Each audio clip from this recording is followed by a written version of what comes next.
en votre faveur, vous avez réussi.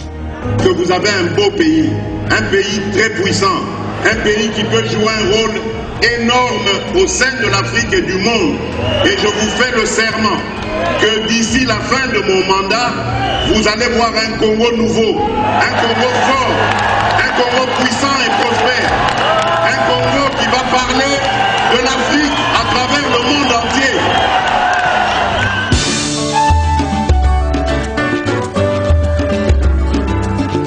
Yahweh, Yahweh, bénissa Congo. Yahweh, Yahweh, batela Nitobo.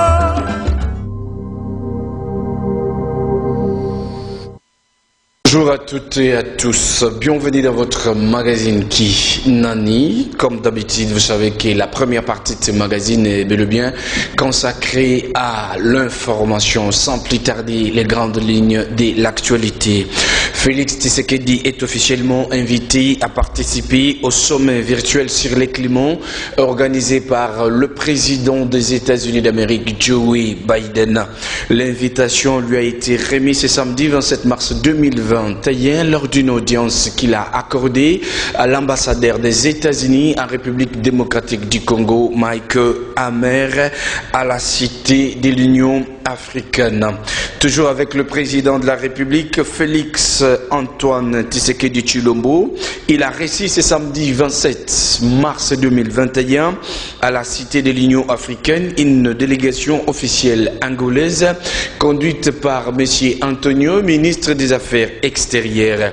L'émissaire angolais était porteur d'un message présidentiel de M. le président João Manuel Gonçalves Lourenço, qui, dans son message, a déclaré qu'il a fallu qu'il y ait une collaboration bilatérale entre les deux pays voisins. Et puis, nous allons parler de la descente du directeur général de l'Office de voirie et drainage, M. Victor Ntombachikela, qui séjourne depuis ce week-end dernier dans la ville de Mbujimaï, la ville diamantifère, capitale de la province du Kasaï oriental. Signalons que c'est pour le lancement du projet Tshilé-Gelou, initiative du chef de l'État Félix Antoine Tshisekedi Tshilombo, que le directeur général s'est rendu dans cette ville pour le lancement officiel. Nous allons clôturer avec la nouvelle de l'arrivée de son Excellence Félix Antoine Tshisekedi Tshilombo à Qatar. C'est dimanche dernier. C'est pour une collaboration entre les deux États et la signature des accords dans le domaine économique, politique et puis la protection des investissements entre les deux États. Je vous dis encore une fois, bonjour. Sur ce plateau pour notre deuxième partie qui est consacrée au décryptage avec l'invité de ce jour, nous allons recevoir M. Jean Malenga Bo Mongumu Bongonga Kongankoy, avec qui on va décrypter encore ce jour, à qui je dis bonjour. Bonjour. Moi Namboka Jean Malenga Boninano Sangwamboka par rapport à Ndenge Boyo Mokomalelo. Moko ezotambola malamu à part bamakelele ya bato bamesana koloba lokola bachako, tout va bien. Et puis le président lobaki que d'ici fin mandat nae to vivre changement, et je crois que transformation ya moka ils ont mon napolele à travers différents projets au chef d'État zanango. Donc Mambo ezotambola malamu et toyebi ke nyoso eko bakisama eko tambola sur malamu. Merci beaucoup. Merci Yambo Toko Bana Masolo na biso mokomo lelo na mona mboka Jean Malenga nazo senga na régie et balancer les biso éléments ya descente, il y a magazine Qui Nani avec le DG, il y a OVD, Victor Ntombachikela, na ville ya Mbujimaï, et on se retrouve juste après cet élément.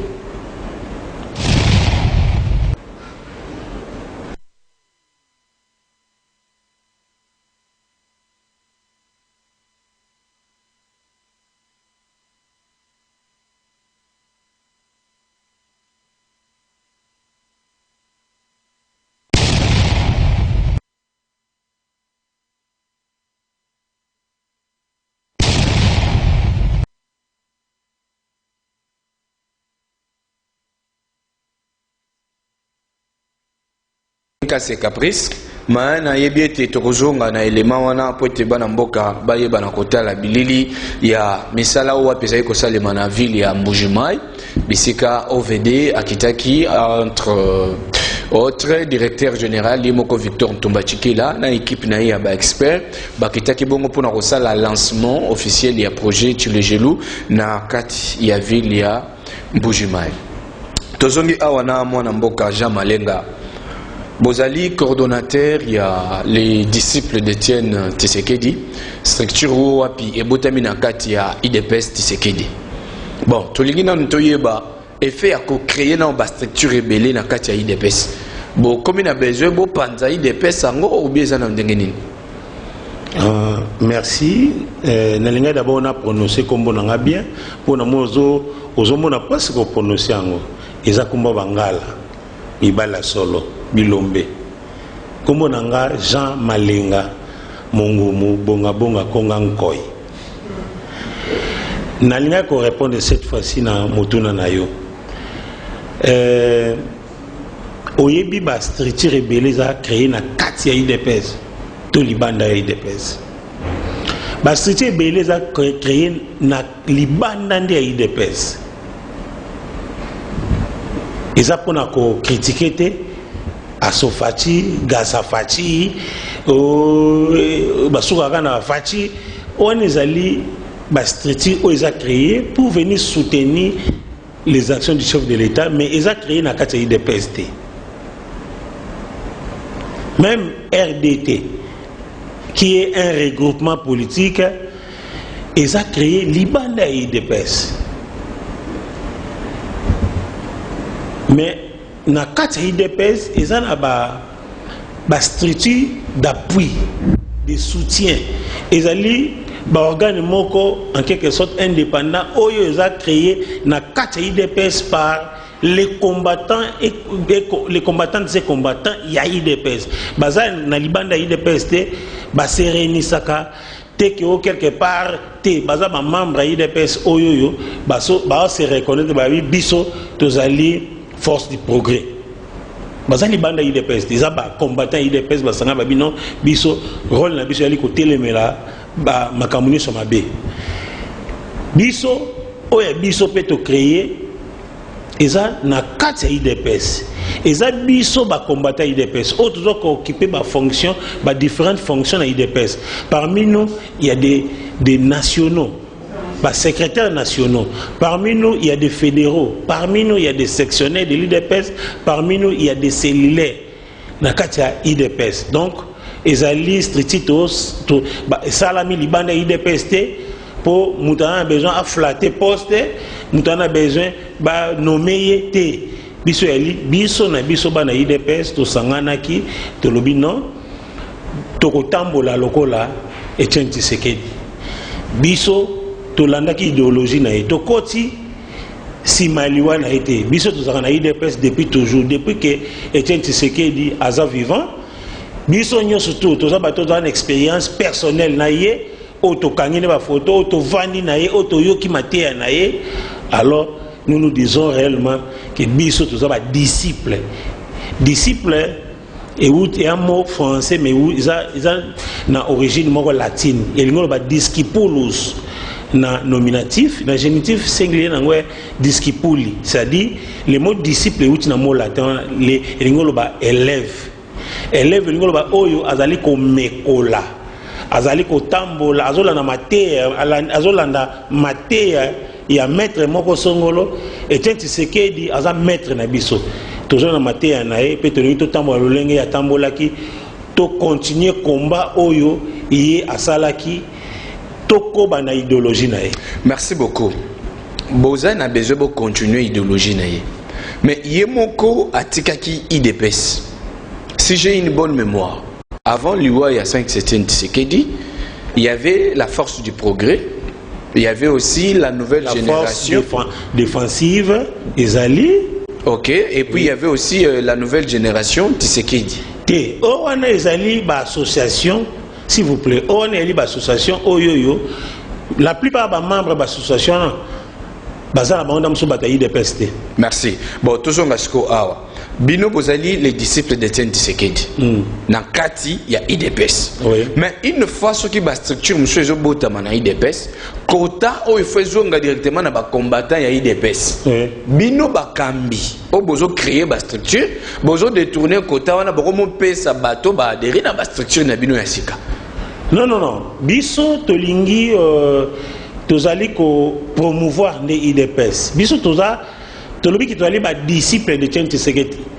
Et Etienne Tshisekedi c'est lui le visionnaire, le maître oyo biso tozo landa. Biso toza libanda ya IDPS. Et puis à part ça, c'est-à-dire ceux qui kota eye et paina les disciples de Etienne Tshisekedi qui sont au départ membres ya parti. Toza na ba réunion, to participer na ba réunion, na ba activité nyonso ya parti, nde to lobby biso na etamboli na biso to kotambola lokwa Tshisekedi, to ko agir lokwa Tshisekedi pe to ko sala makambo lokwa Tshisekedi. Donc toza te ke soko ozi ba association o eza créé au mona eza na ba siège nango ailleurs ba association wana au mona baleka ko sérénité mso ba membre mingi ba bazana kata association wana bazana bango ba membre IDPS. Ce côté yepa na bango ils donneront à leurs membres qui bayebi combat ya IDPS. Est-ce que les disciples d'Étienne Tshisekedi siège na bango ezave? Non, disciples ya Etienne Tshisekedi siège nango eza na kati ba cellule, eza na kati ba section, eza na kati ba fédération ya IDPS. Eza na kati ya base ya IDPS. Oui. Merci beaucoup. Maintenant, c'est quoi vision au Bozala Kinango? Tant que Bozui dit à Kosala les disciples d'Étienne Tshisekedi. Pourquoi? L'IDPS est déjà là. Ba combattant IDPS n'est pas tout yébiki, ba zapena ba disciple ya Tshisekedi. Voilà. Maintenant, quand vous venez pour dire que structure monsieur Botami les disciples d'Étienne Tshisekedi, c'est comme si l'IDPS avait échoué. Alors, vous devez créer une autre structure qui est similaire. Non, il ne faut pas dissocier les disciples de Tshisekedi na IDPS parce que les disciples de Tshisekedi ce sont les combattantes et combattants de l'IDPS d'une manière générale. Toute combattante de l'IDPS a un disciple de Tshisekedi. Mais beaucoup plus de qui on a valorisé oyo bazo trahi vision ya Etienne Tshisekedi te. Pona biso eli ko pesa bango valeur, ko kumisa bango pe ko encourager bango afin que ba continuer combat. Oyebi bezana bate belé bazaki à côté ya Etienne Tshisekedi, bazaki à côté ya Félix Antoine Tshisekedi Tshilombo, mais lelo na moya lelo oyoyo ba koma libanda. Baleka ko trahi combien de personnes na mboko te tomoni bazaki ba membre IDPS bazo kumisa Tshisekedi bazako ko lité bazaba membre IDPS mais tango ba ko proposer bango kaniaka pour que ba trahir à côté na gouvernement oyoyo biso tozaki ko combattre à longwe na IDPS pe à côté na combat biso siko posa na biso yali ke biso ba combattant to se réunir pour na loba que non ba union surtout oyoyo ba trahi Etienne Tshisekedi même de son vivant ou encore après sa mort ba trahi Etienne Tshisekedi batoana il faut batanga kombo na bango, il faut biso topesa bango diplôme d'honneur ou bien diplôme de mérite kokumisa bango ko betela bango maboko parce que bato lokola Jean-Marc Kabund mutu au monique depuis Etienne Tshisekedi ba pesa ba proposer combien pour que attraire Etienne Tshisekedi aboya bato lokola Augustin Kabuya ba meka ba sala na ndenge nyonso tupo attraire Etienne Tshisekedi aboya bato lokola ba mama Rose Boyata ba meka na ndenge nyonso aboya ba préférant ba garder ba poste na bango ba continuer na combat na bango et combat na bango nde memi bango na victoire et memi biso na victoire combat oyo biso to salaki elongo na biso elongo na bango nde memi biso na victoire, raison pour laquelle stricti o et salami oui on a kopesa na makasi ko s'encourager mutuellement mais aussi on a ko féliciter ko encourager à travers ba diplôme d'honneur na ba diplôme de mérite pour na ba oyo nyonso tout ba les gars ko trahir vision Etienne Tshisekedi te na les gars ko expliquer boy biso to décider to pe saka deux sortes deux types de diplôme d'honneur na diplôme de mérite to zo pe sango et pas ya mutu nyonso tout oyo à côté de Etienne Tshisekedi azala membre ya IDPS azala membre ya IDPS te mais alega ko trahi Etienne Tshisekedi te obi bato lokola Diomi Ndongala aboya même ko kende ko zwaka émolument na ye en tant que député national aboya ko siéger seulement pour attraher Etienne Tshisekedi te donc Etienne Tshisekedi alobaki ke bato belé o ba bimi ba député boko kota te parce que parlement wana eza ya malonga te oyebi ki ba mususu ba signaki ba kotaki mais bato lokola ba Diomi Ndongala baleka kokota te bato lokola ba Franck Diongo asa membre IDPS mais il a lutté à côté de Etienne Tshisekedi, c'est-à-dire Moutounetier bozo mérité diplôme de mérite bato lokola ba Augustin Kabuya bato lokola ba Jean-Marc Kabouno bato lokola ba Rose Boyata bato lokola ba Yves Bonkolo bato lokola ba docteur Eteni Longono et Jacquemain Chabani bato lokola ba Jacquemain Chabani bato lokola ba Peter Kazadi baza ebele bato lokola ba David Mukeba Kalengai voilà baza ebele bato lokola ba Dani Musango baza ebele na kati de pes bato lokola ba Pierre Zomba Ndomantezo baza ebele ba Frank Kalonji Junior Mata Melanga bato Junior Mata Melanga bato wana ba mama Denise Lupetu baza ebele ba mama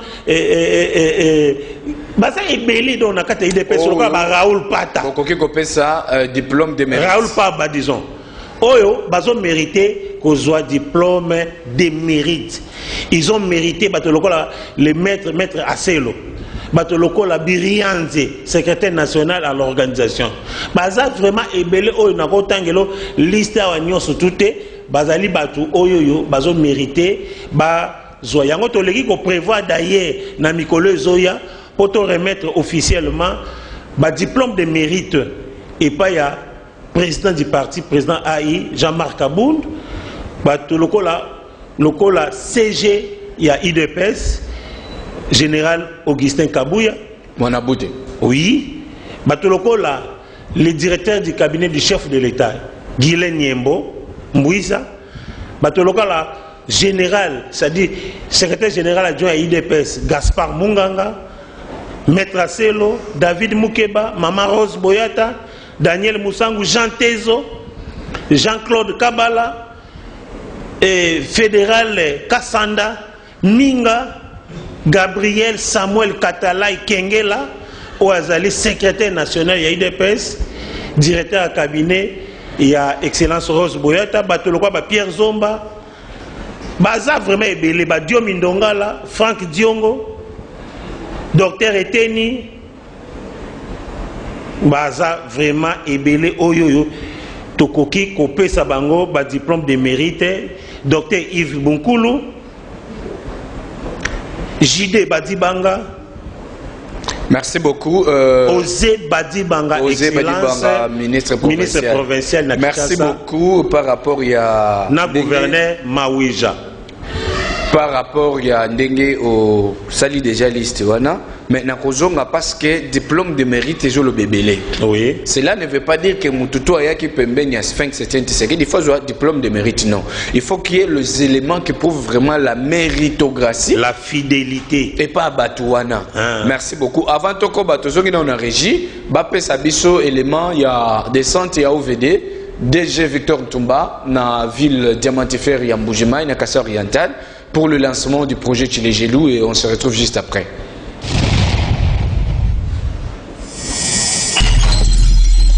Dans le cadre de la réalisation du projet Tchilégelou, initiative du président de la République Félix Antoine Tshisekedi Tshilombo sur l'étendue du territoire national, le directeur général de l'Office de voirie et drainage, M. Victor Tobachikila et son équipe d'experts sont arrivés dans la ville diamantifère de Mbujimai, capitale de la province du Kassa Oriental. pour le lancement officiel de ces projets. Accueilli chaleureusement à l'aéroport de Bipemba par une délégation du gouvernorat des provinces, Victor Ntomba Tshikela s'est senti honoré dans la province de Jamaouja Mouteba. Conscient de ses responsabilités envers sa nation, le patron de l'Office de voirie et drainage OVD a précédé au lancement du projet dans le Grand Kassai en commençant par la ville de Mbuji-Mayi. Parcourant les différentes communes de cette ville, le numéro 1 de l'OVD a découvert plus de 450 têtes d'érosion qui ont déchiqueté la ville et a handicapé la circulation de la population kassaïenne. Après l'observation de ces 450 têtes d'érosion, Victor Ntomba Tshikela a mis en application une technicité qui a permis d'aplanir l'une des 450 têtes d'érosion de cette ville. Satisfaite par le fait de voir que l'OVD a répondu positivement à la situation inquiétante de la ville, quelques résidents se sont confiés à notre envoyé spécial sur place, demandant au chef de l'État d'améliorer leurs conditions de la vie sociale. Déterminé dans la réalisation du projet Tshilé-Gelou et d'assumer ses responsabilités, Victor Ntomba Tshikela a toujours du pain sur la planche, notamment parce qu'une longue trajectoire est toujours devant lui. La ville de Kabinda, Losambo, Kassai Central et le Haut-Katanga. Ceci, c'est juste pour montrer sa détermination et l'amour qu'il a envers sa nation.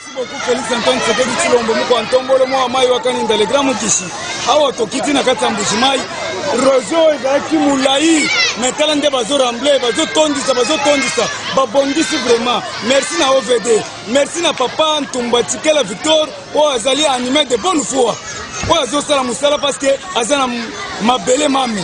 Nazala katambushi mai. Bula babulaya. Metruba sana bula bubumbuka bons. Alors yango to sengi na muko Ntombolo mai Félix Tshilombo Tshisekedi. Yo kabiso. Ensemble avec l'OVD et Victor Ntomba Tshikela, raideront l'image de la République démocratique du Congo. C'est votre magazine d'actualité sociopolitique qui étant sur place, a pu réaliser ces images. Qui, Nani, est là pour vous servir. Nous sommes et... Merci beaucoup. Wana Ezaï Bilili Owapi magazine qui, Nani, a quitté sur place, na ville Diamantefer à Mbuji-Mayi. Ville, il y a Alphonse Ngoïka Sanji, ville, il y a Ogi Ilunga Chivouila, le sénateur, ville, il y a Basilva Mabanga. Donc, qui n'a pas qui sur place, n'a envoyé spécial na biso bomoniwana, comment est-ce que OVD a lancé Tshilé-Gelou officiellement, et puis, Takuba Kiti va découvrir plus de 450 têtes d'érosion. Technicité, Victor Ntomba Tshikela, meki ko planir une érosion dans peu de jours.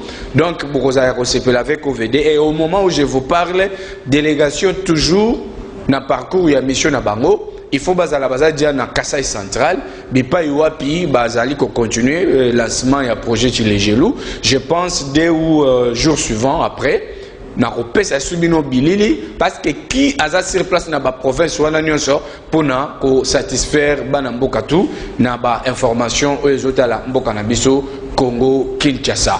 Tozongia wana mwana mboka Jean toko bana no momoke na dossier otozaki nango ya les disciples de Tshisekedi. Bon, s'il faut te comprendre bien, diplôme de mérite aux pesa yango na mono énuméré pe batumsu wana à part cause à la côté a été Tshisekedi élément nini pene ils ont prouvé méritocratie à que muto recevoir diplôme wana eza élément principal les alliés fidélité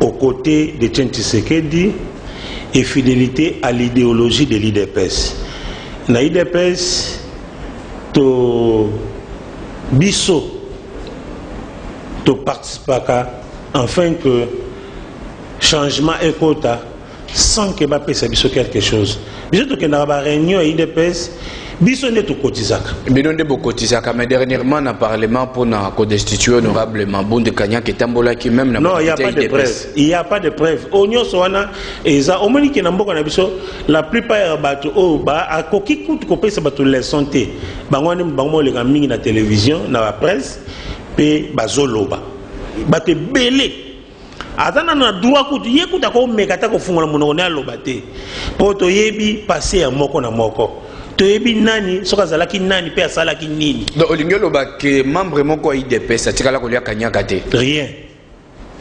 Merci beaucoup.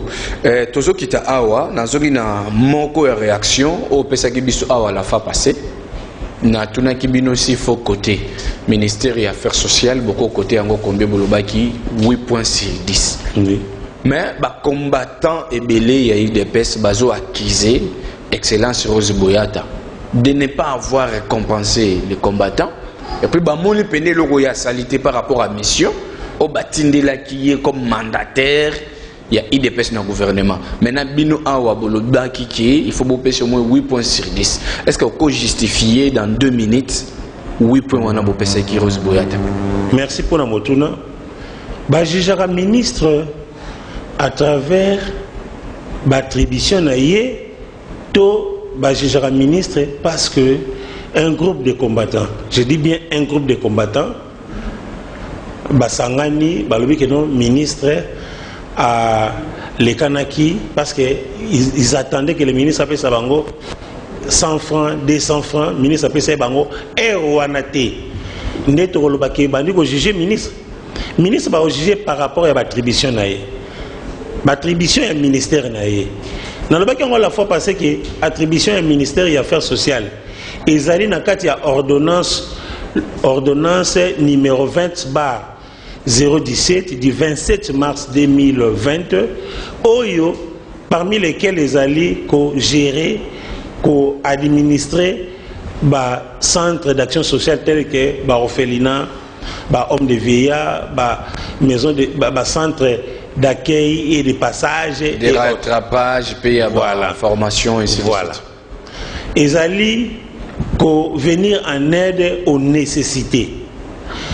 Ils allaient organiser un secteur de l'éducation, l'éducation non formelle. Ils avaient un rôle pour gérer où ils allaient les personnes vivant avec handicap. Sur le ministre, il fallait attirer l'attribution pour une personne à l'écana qui, ton ministre a l'écana, a besoin, seulement le ministre Sungaye a un besoin.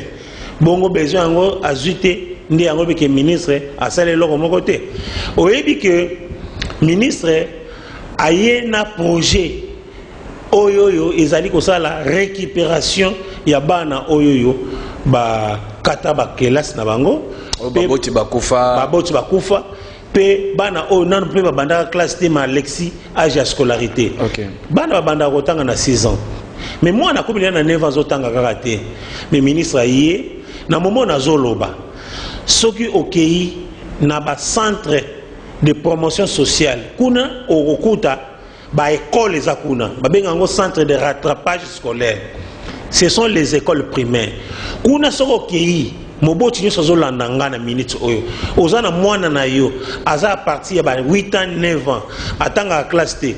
Kende kuna komisa ye ya ofele akotanga mbula mobimba ya ofele et comme appelle makamba ba grève tenete ya gratuité na lobike akotanga ofele akokende atia kosala tena fep azu certificat ya ofele na point on lobanga que ministre sale longo mokote et ba centre ngo ko pesa adresse à ya mokote oui na on peut exemple so komi na croisement ya avenue Ngiringiri avenue Movenda na direction Chaba okuta centre moko ezali wana à côté à banque de sang centre de commune par commune centre foyer social les alliés soko yebe adresse cité comment la maison communale na bino okuta service ya affaires sociales les awana tuna bango bino na ngina yeba place centre o batangisa ka bana ya affaires sociales ezali bakolakisa yo eza ba centre de rattrapage scolaire ba otang eza enseignement primaire ba otang sa bana ofele na minutes oyo so mwana vana na ndako ozo salere kende kuna mama wana asali ya mingi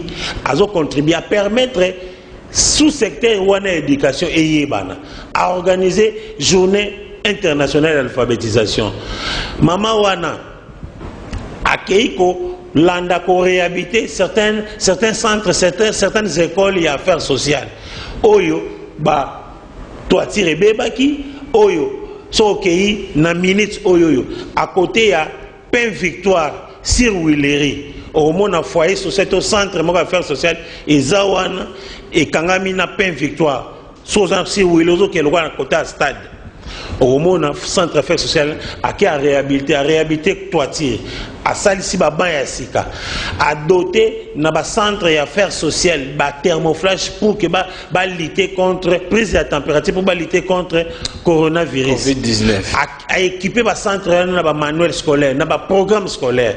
Donc c'est que maman na domaine wana déjà à sali ya mingi à tel point qu'il a félicité par l'UNESCO d'une manière internationale parce qu'il a participé activement pour l'émergence et l'éducation non formelle. Merci beaucoup, Tozali Koko Banan de Konabiso Awa. Mais bien avant cela, il y a quelques propos tenus ici par les politiques de la République démocratique du Congo.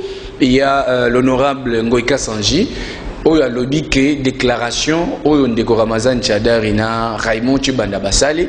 Que toi FCC topé perdre ba participer na gouvernement té à lobby bango eteli bango té bazali ba révolutionniste bazana besoin ya kemboka na bango et bonga ekende liboso et puis toza pe na propos ya ndeko Noël Chani ya zolo baboy fonction ya président de la République ba pesa ngo mutu nyonso pambala té azala mutu oyo papa na mama to ba congolais bayebi peke wana nde mama ya Lubaki wana nde papa ya Lubaki soki Lubaki a postulé comme président muto bongo to sai nini to voter.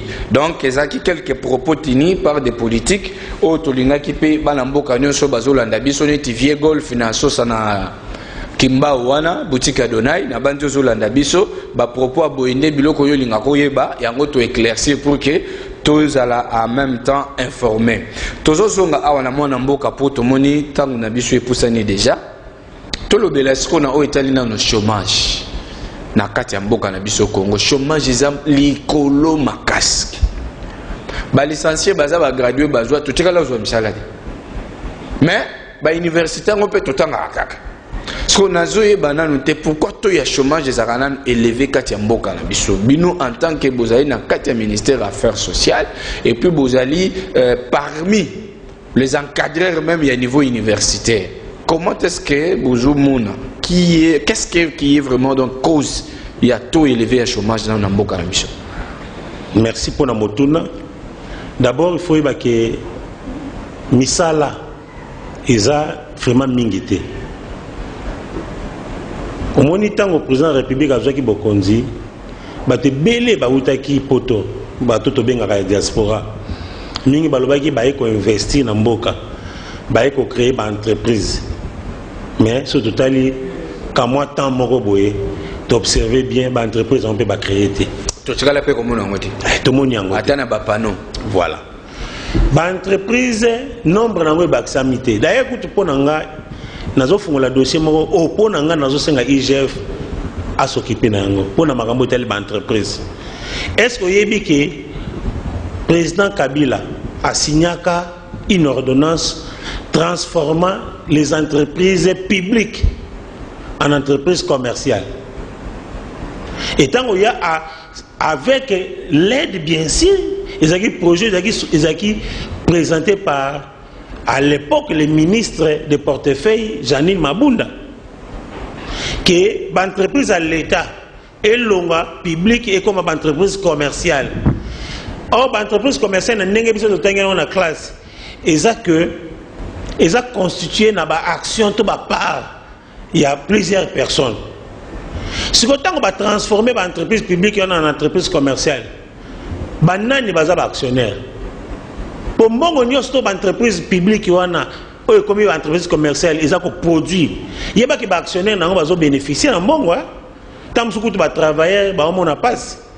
Mais les actionnaires, on va même nini, tant va transformer qui bataille le Cambo très bien.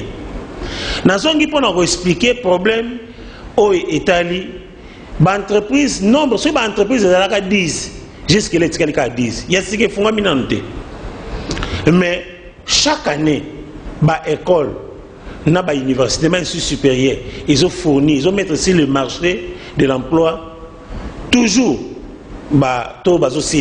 diplômé, diplômé d'État, gradué, licencié, c'est le troisième cycle. Si sa classe, mais misala té. D'abord, misala d'abord, est-ce que yebi misala na biso na Congo eza na protéger te.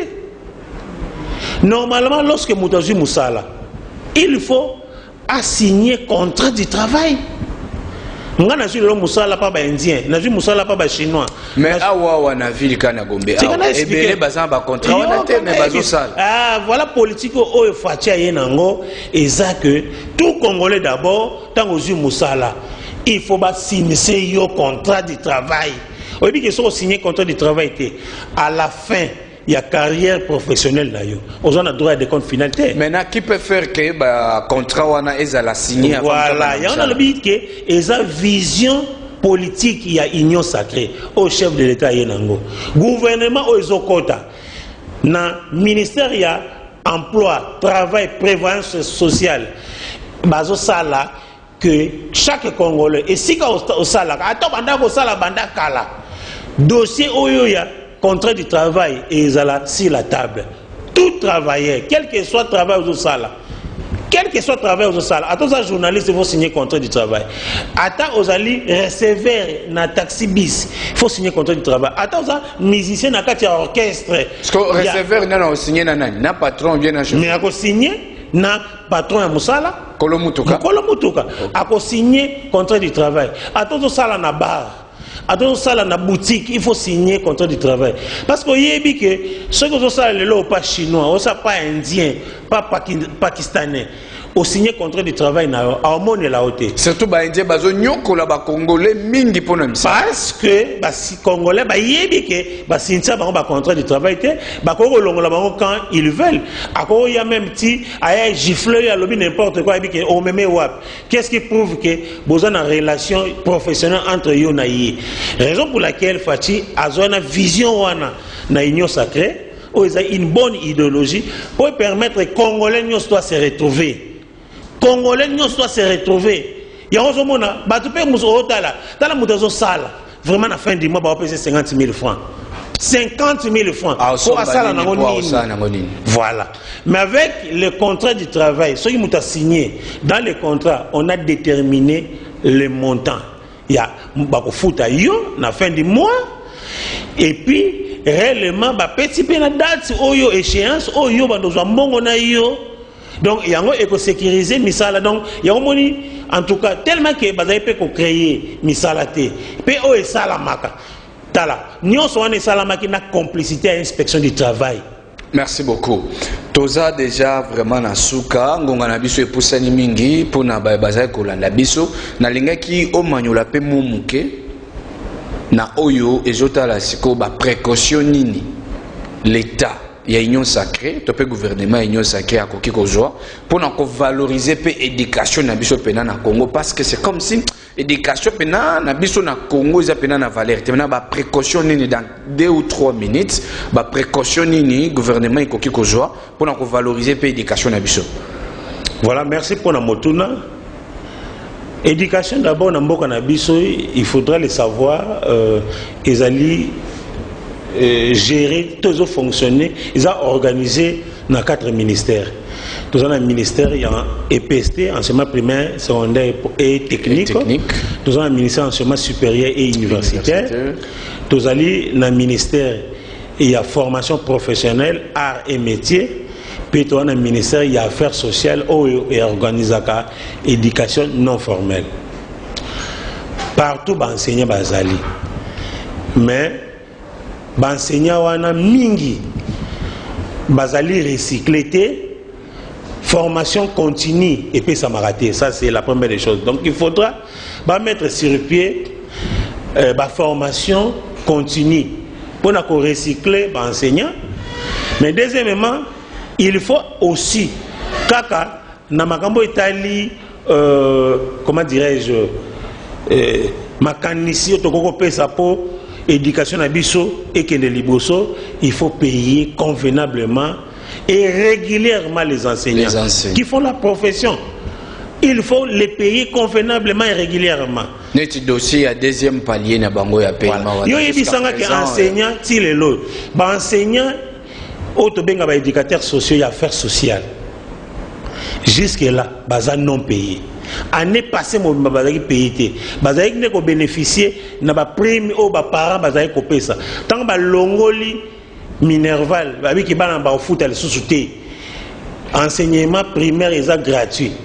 Étant donné que bana bango na affaires sociales bana bango basala ka TENAFEP elingo ba test national de fin d'études primaire bana na ba sala test wana ba enseignant bazo tangisa bango bazo ba futa makate yo yebisanga que enseignant na redonner le meilleur de lui-même de quelle manière pour que moi na azala bien formé, mais aussi faut qu'on lutte contre la fraude, contre la corruption oyo et les acolytes domicile surtout dans l'enseignement supérieur tala fraude est à tel point que même Moutos aussi sa classe ça plagiat. C'est-à-dire à 8 FC top mémoire oyo ya Moutos aussi à l'écart pour défendre kalakala à yango à qui dans la machine ba retaper yango ba longoli kaka année ba longoli kaka tam sous combo ya Moutos sala ki yango ba tie à modifier muke et puis à y akeko ça la lecture on a dit défense c'était à ce cas une simple lecture bato bazaki na simanakati auditeur alongi na ye et à ici vous allez voir une telle personne tant à ici on lui dit ça la ta demande d'emploi aza incapable azo lukayo abi excusez yaya na zui cop moi musaki ko idenga oselanga demande d'emploi na CV mais aza diplômé universitaire to et enseignement supérieur. Merci beaucoup mwana mboka na mayele pe bwanyo wapi opesi na bana Congo pe ba nyonso bazai kolanda biso totondi botondi liloba na bino ya suka dans quelques minutes. Une minute parce que Tanabiso est souki déjà, liloba suka pour que toka bonne. Liloba suka ezaka ke le Nazali vice-président fédéral awana Kinshasa funa ya IDPS. Pe Nazali Mokambi ya ba combattant IDPS oyo ba mibenga makaba disciple de Tshisekedi. Tozo pesa na mikolo ezoya ba diplôme de mérite ndenge na lobaki yango pona ba combattant sur IDPS ou ba bunji pe ba sali fierté ya IDPS ba demeurer fidèle et pas Tshisekedi na idéologie na. Mais tozo pesa pe aussi diplôme d'honneur tozo pesa yango et pas ya mutu ta musu sazani muta IDPS te mais a adopté vision IDPS pe ndimi ko pona union sacrée vision et union sacrée pour nous soutenir l'action du chef de l'État. Baza ebele, ils ont un gouverneur, ils ont un secrétaire général et administration. Merci. Donc, merci beaucoup. Tokozonga prochainement pour nous ba diplôme d'honneur wana. Totondi botondi na banyon so balanda kibiso, na tondi réalisateur Chimse, caméraman Kash Kashinde, ingénieur Lubaki, ingénieur à propre. Donc Oumela par rapport à Msala Ozo Sala, directeur technique Gimbemba, je vous dis merci. Totondi pe botondi na bino. Par rapport à l'invitation besoin qui peut n'engagez ko honorer biso ngana bino à la prochaine ciao ciao. Quand vous avez une voix qui se lève pour parler en votre faveur, vous avez réussi. Que vous avez un beau pays, un pays très puissant, un pays qui peut jouer un rôle énorme au sein de l'Afrique et du monde. Et je vous fais le serment que d'ici la fin de mon mandat, vous allez voir un Congo nouveau, un Congo